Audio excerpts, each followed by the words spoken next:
সময়টা ছিল 1962 নভেম্বর মাস। তুষারে ঢাকা লাদাখের পাহাড়ি উপত্যকার 18,000 ফুট উচ্চতায় ভারতীয় সেনারা দাঁড়িয়েছিল মৃত্যুর মুখোমুখি। তাদের পিছনে ছিল মাতৃভূমি, সামনে ছিল একের পর এক চীনা সৈনিকের ঢল। শুরু হয়েছিল এক রক্তক্ষয়ী যুদ্ধ। আজকের ভিডিওতে আমরা বলবো লাদাখের চুশুল উপত্যকার রেজাংলা পাশে মাত্র 120 জন ভারতীয় সেনা লড়াই করেছিল কয়েক হাজার চীনা সৈন্যের বিরুদ্ধে। এটি শুধুমাত্র একটি যুদ্ধের গল্প ছিল না, এটি ছিল সাহস, আত্মবলিদান আর দেশপ্রেমের এক অমর গাথা। 1962 সালে চীন হঠাৎ করে ভারতের বিরুদ্ধে যুদ্ধ ঘোষণা করে। এই যুদ্ধের জন্য ভারত একেবারে প্রস্তুত ছিল না। এই অতর্কিত আক্রমণে ভারতীয় সেনা অনেক স্থানেই ব্যাক ফুটে যেতে বাধ্য হয়। লাদাখের চুশুল সেক্টরটি ছিল কৌশলগতভাবে অত্যন্ত গুরুত্বপূর্ণ। এই অঞ্চলের একটি পাহাড়ি গিরিপথের নাম রেজাংলা। এখানে 13 কমাও রেজিমেন্ট ডিপ্লয়েড ছিল।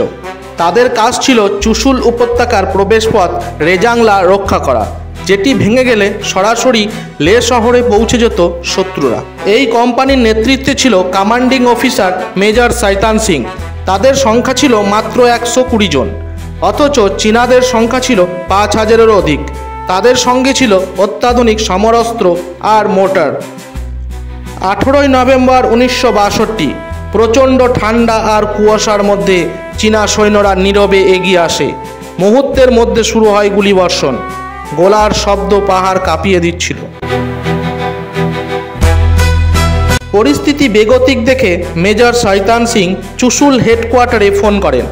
সেখান থেকে অতিরিক্ত সৈন্য ও অস্ত্রের দাবি করেন তিনি, কিন্তু রাস্তা বরফে ঢাকা থাকার কারণে সেখানে সাহায্য পাঠাতে পারবে না বলে জানানো হয় তাকে, এবং নির্দেশ দেওয়া হয় পোস্ট ছেড়ে চলে আসার জন্য। কিন্তু মেজর সাইতান সিং পোস্ট ছাড়তে রাজি ছিলেন না। সে সকল সহযোদ্ধাদের ডেকে বললেন, কেউ যদি পোস্ট ছেড়ে যেতে চায় তবে সে যেতে পারে, কিন্তু আমি যাব না। শেষ রক্তবিন্দু পর্যন্ত লড়াই চালিয়ে যাব। এই কথা শোনা মাত্র সমস্ত সৈন্যরা জানায়, আমরাও কেউ পোস্ট ছেড়ে যাব না।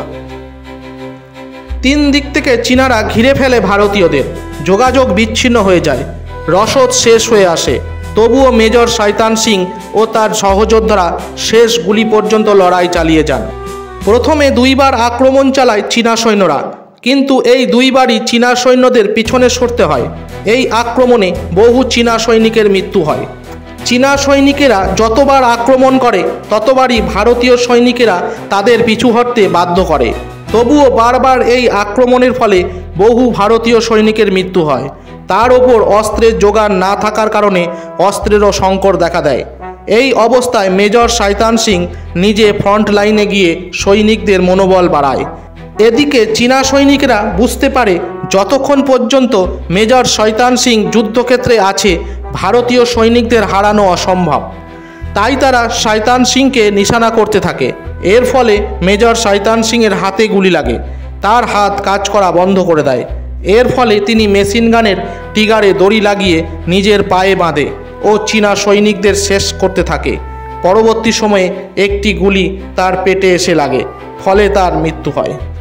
আপনি যদি ইন্ডিয়ান আর্মিকে ভালোবাসেন ও সম্মান করেন তবে কমেন্টে জয় হিন্দ লিখতে ভুলবেন না।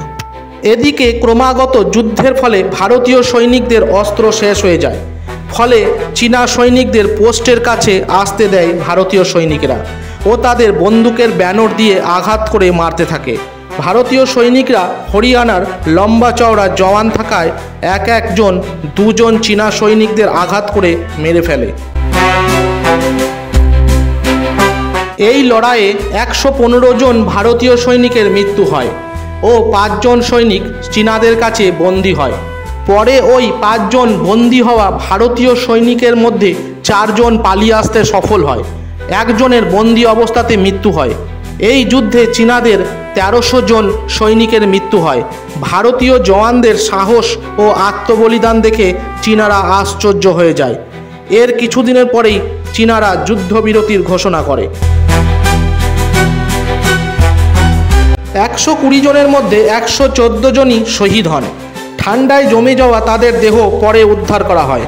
প্রত্যেকেরই মুখ ছিল যুদ্ধক্ষেত্রের দিকে, হাতের আঙুল ছিল বন্দুকের ট্রিগারে। এই যুদ্ধকে সামরিক ইতিহাসে অন্যতম সেরা লাস্ট স্ট্যান্ড বলা হয়। রেজাংলার শহীদদের সম্মানে চুশুলে তৈরি হয়েছে রেজাংলা ওয়ার মেমোরিয়াল। এই বীরত্ব ভারতের পরবর্তী প্রজন্মকে অনুপ্রাণিত করে চলেছে। 1962 সালের সেই দিনে তারা প্রমাণ করে দিয়েছিল সংখ্যা নয়, সাহসী আসল শক্তি।